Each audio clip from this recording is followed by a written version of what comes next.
Dan Ustazah harap sangat, dan kamu masih sempat anak-anak, masih sempat. Ada lagi hari Sabtu, ada lagi hari Ahad. UPKK bermula hari apa? Hari Isnin minggu depan.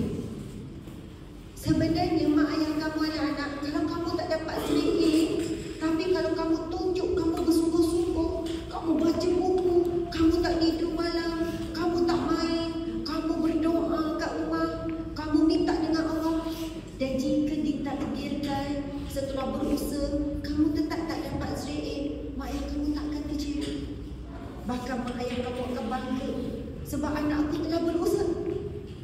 Tetapi bila ada di kalangan anak-anak yang malas nak membaca, yang tak bersungguh, yang tak berdoa sungguh-sungguh, kemudian bila dapat keputusan yang mengecewakan, mak ayah terpaksa pasrah saja. Tapi hati ibu tu sedih. Hati seorang ibu dan ayah memang nak tengok anak berjaya, anak cepat. Jadi kamu belum terlambat. Pernah tengok orang lumba lari? Kan? Banyak juara lumba lari ni anak-anak. Masa awal dia paling kedian, dia paling belakang, dia paling lambat sikit. Lepas tu bila masuk tengah, dia dah mula ke tengah. Bila masuk saat-saat akhir, dah dekat dah dengan garis penamat, tiba-tiba dia ke depan dan dia jadi juara. Apa yang Ustazah nak cakap, Umi nak cakap, kamu belum terlambat. Ada 2 hari lagi, walaupun saat akhir, boleh jadi ini penentu kamu dapat straight. Jangan rasa terlambat. Tinggal 2 hari lagi, dah tak boleh dah kecap ni, tak boleh dah banyak benda nak hafal. Tak semestinya. Jadi setiap saat sekarang, bermula selepas ini, setiap saat hari Sabtu, hari Ahad dan setiap hari menghadapi PKK itu, insya-Allah kamu baca je masuk, kamu baca je masuk, kamu baca je masuk, hafal dia ingat. Tak mustahil. Paling utama dalam tempoh ni, jangan sakiti hati ibu ayah, jangan sakiti hati guru-guru. Minta doa, minta redha, minta restu, jaga solat di awal waktu, berdoa sungguh-sungguh selepas solat. InsyaAllah setiap daripada kamu anak-anak, Ustazah doakan kamu insyaAllah dikurniakan straight A. Amin. Lagi sekali buat sikit. Setiap daripada kamu insyaAllah Allah kurniakan kejayaan yang cemerlang, dapat 9A UPKK. Amin ya Rabbal Alamin. Betulkah 9A? Nak berapa A? Nak berapa? Siapa yang nak 9A angkat tangan? Angkat tinggi-tinggi. Siapa nak 9A angkat 2 tangan? Masya Allah. Sekarang letak, baca doa dan ikut ya. Ustazah baca doa ya. Ya Allah,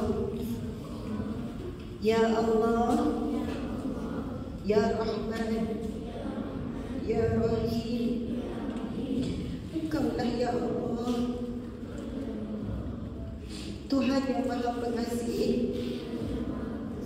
yang Maha Penyayang. Ya Allah, kami banyak buat dosa dengan ibu bapa kami, adik-beradik kami, kawan-kawan kami, guru-guru kami. Ampunilah dosa kami ya Allah. Anak-anak sekarang bayangkan wajah ibu ayah kamu, pejamkan mata, dan Ustazah nak kamu bayangkan wajah ibu ayah kamu. Bayangkan dalam fikiran kamu, ya Allah, kami sayang ibu ayah. Kami sayang ibu ayah kami ya Allah. Kasihanilah ibu ayah. Mereka susah payah ya Allah, lahirkan kami, besarkan kami, menyayangi kami, berkorban cari rezeki. Mereka sanggup penat, mereka sanggup sakit.